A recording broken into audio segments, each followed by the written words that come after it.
Looks like we're finally getting some good news when it comes to Iran and these prices and everything that could be coming from all of that. I'm super excited because apparently tonight, in a presidential address that President Trump is supposed to be making, we're supposed to get some news that tonight he's going to address that the Iran war is winding down. Okay, making me feel really excited if that is the truth and that all our military objectives have been met.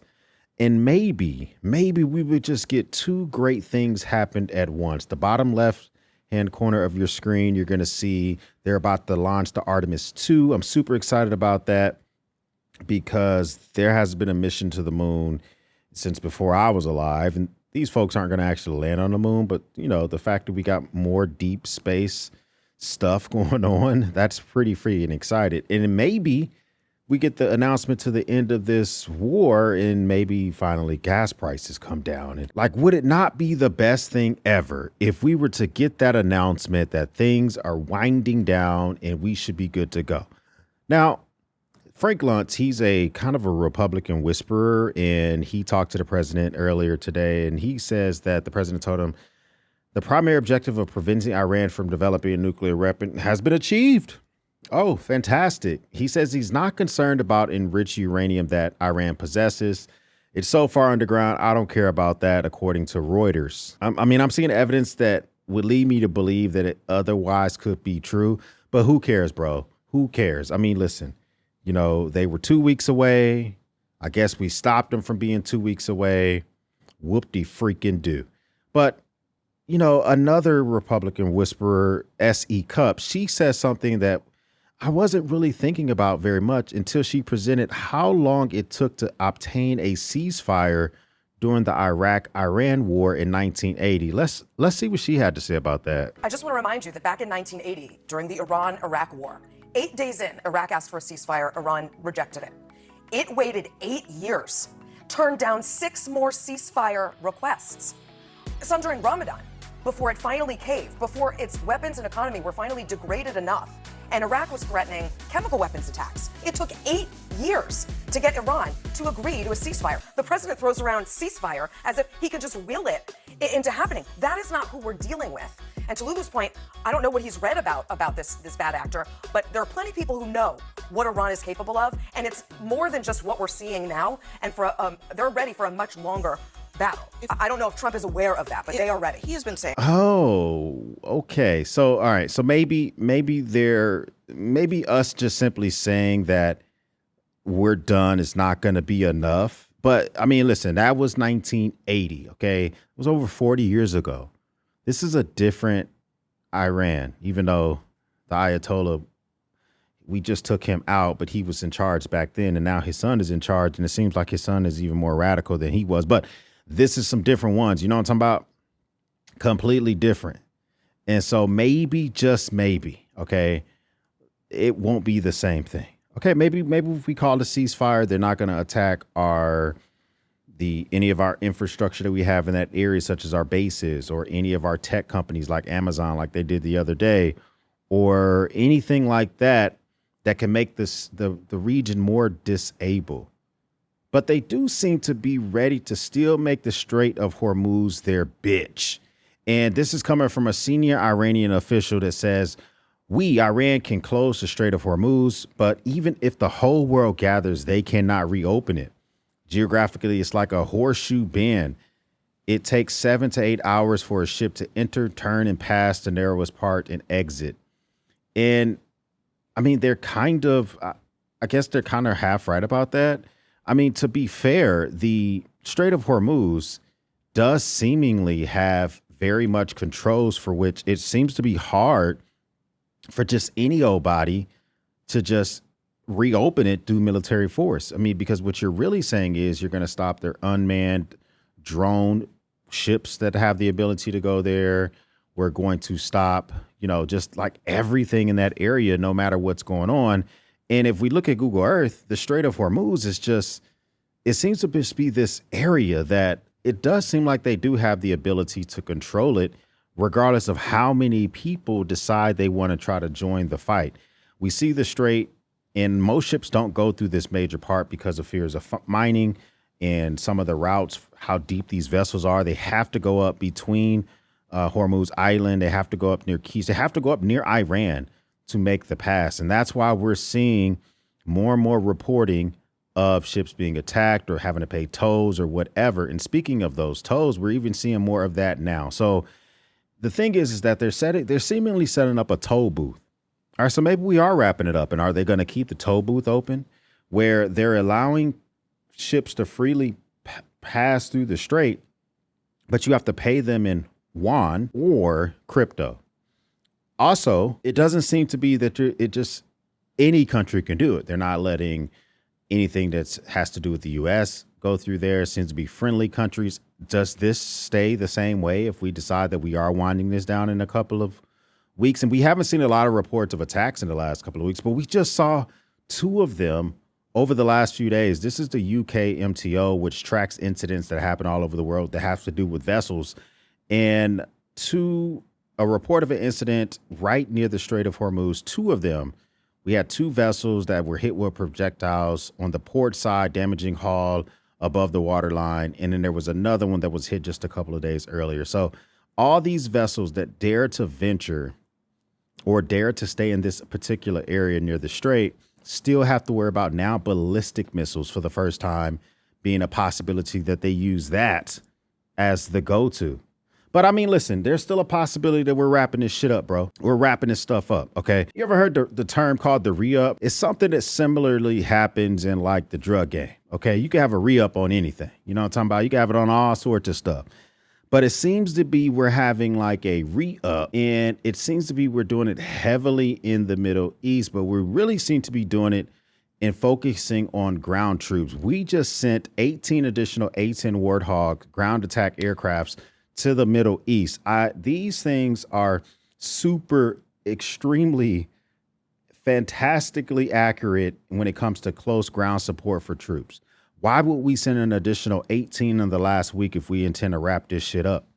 Like, I would imagine we're sending some type of Century type of plane or aircraft or something like that. But it seems to be we're actually sending Warthogs, which would be more focused on protecting ground troops, which is a little bit of concern of mine. And then even since the beginning of this, we've sent so many different specialized military forces or assets in the Middle East that it leads me to believe that it was either a big waste of money or we have more things that we want to do with this. We have sent a MEU, actually 2 MEUs. We've sent amphibious ready groups, which they're like mini aircraft carriers. They can launch from sea to land invasions very, very easily. The Tripoli, the Boxer. So we've sent the Tripoli and the Abraham. Those are both, the Tripoli is a MEU, a Marine Expeditionary Unit. We have the USS Abraham. We have the USS Gerald R. Ford, even though they're going under maintenance. Apparently, we have the USS George H.W. Bush. All those are like ARGs, amphibious ready groups, also carrier strike groups. So 2 different groups that we've sent in there. And we have the Boxer group as well, which is another MEU coming in from the West. All these assets being sent in, but we're about to wrap this shit up. Mind you, we just launched the Bush like a couple of days ago, and we have a lot of assets to be in one area. Oh, by the way, we also launched submarines down there as well to give support and cover underwater. So we've sent a lot of different assets, special operators, et cetera, et cetera. But I mean, that just seemed like maybe we are about to wrap this up, or we are highlighting some of the achievements that some of our Marines are doing in the area. And this gets Grandpa excited to see us out there making it happen, whether it's our Harriers or it's Marines practicing speed reloads. It's Marines practicing firing vessels that may be trying to come on a port or starboard side of a ship. A lot of different things that we're out there always training for, which we absolutely should be doing. However, I don't know if we're really wrapping it up, because upon President Trump's request, the military briefed him on what it would take to take Iran's buried uranium stockpile. Mind you, they have over 1,000 pounds of it. I don't know if you know how much uranium weighs. You can't really strap that on a vest and just move it. In order to take that, they've briefed him that they would have to possibly create a runway. It would take several weeks. They would need close air support like those Warthogs. They would also be coming under constant attack from Iran. And it would take hundreds of troops to make this happen, possibly thousands of troops, heavy excavation machines, because we got to dig the shit out of the earth. We can't use their stuff because if Iran suspected we're about to attack them, they may blow all their own stuff up. So that's why you may be seeing the president saying, we're not worried about their uranium. You know what I'm saying? Because they're not going to be able to get nukes for years. But it does bring me pause that we're sending those type of assets in. But he's also saying that they won't be able to get that stuff for years. Both things could be true at the same time. Now we have this guy, Rep. Richie McCormick, who sounded like, he sounded completely crazy talking about, he was talking about Vietnam, and his facts are just so not accurate when he talks about, he thinks we should be plussing up and we should not be handcuffing our military, but he thinks that an attack on Kharg Island or maybe taking uranium makes a lot of sense. I don't know if that makes sense, but he does. Let's just see what he has to say about this. When we go to war college or we do command and staff college, we always learned that the worst kind of way to fight any war is to do it half-assed. We were horrible in Afghanistan and Iraq until we did surge ops, and then we won. We were horrible in Vietnam until we did Thunder 1 and Rolling Thunder 1 and Rolling Thunder 2, and then we won. As soon as we go half measures, we lose popular support. The faster we get this over, the better. If we seize Kharg Island, that is technically boots on the ground, it can be done almost flawlessly. We have enough firepower that would be very easy to defend. I know nobody wants to see that, but at the same time, we can choke them off, end this war, and get back to business so everybody's gas prices come back down, and so they're not funding Hezbollah, Hamas, and the Houthis. The people will be happy. But the longer we drag this on, the more frustrated the people will get, and the less support we'll have. Now, he wants us to go balls deep, Kharg Island, I guess take the Strait, do all sorts of stuff. But it very much so pains me when, especially I think he's a vet, people don't do their research. They don't study history, and history can either rhyme or repeat itself. If we go with his plan, which is to go in and talk about literally going in and doing Rolling Thunder 1 and Rolling Thunder 2, those didn't work during Vietnam. I mean, I wasn't alive, but I've studied history, and I know that neither one of those campaigns worked. Not only that, we lost nearly 1,000 aircraft. It took 44 months to conduct both of those. We dropped almost 1 million tons of bombs, and they still did not, the Viet Cong still did not give up. And we had over 90,000 casualties. But in that essence, he believes that we won after doing all of that. I don't see the facts behind it. And the direct result of those not working led us to Operation Frequent Wind. You may not know Operation Frequent Wind, but I like to tell you, I like to study this type of shit. And once we determined that the South Vietnamese government was going to fall, that it was at risk, we decided that it was important to get remaining Americans and at-risk Vietnamese out of the country. We evacuated. We called it that Operation Frequent Wind. We used hundreds of helos to conduct this. It was like the biggest QRF you would ever see in your life. What is he really saying? When he says that we can do Kharg Island in a heartbeat, he thinks the Strait of Hormuz is a slam dunk. Bro, you're making this sound like a basketball game. I don't like that shit. Because I don't think it's that simple. And I do hope that tonight, and I may even live stream tonight. Comment down below if you want me to live stream what the president's going to be talking about tonight when it comes to Iran. But I hope that he is an announcement that we're winding this shit down, because diplomacy, I don't think SC Cup might be right. Diplomacy may not be the way to go. And we're getting beat the hell up when it comes to gas prices and the economy. And I kind of want my pockets to get eased up. But clowns like that rep that doesn't do his research don't make me feel good, because those type of people have the president's ear. But what do I know? First time stopping by, hit the subscribe button. I would love to have you part of the battalion. If this is not your first time stopping by, well, thank you once again for watching me run my grape. For everyone else, we'll speak soon.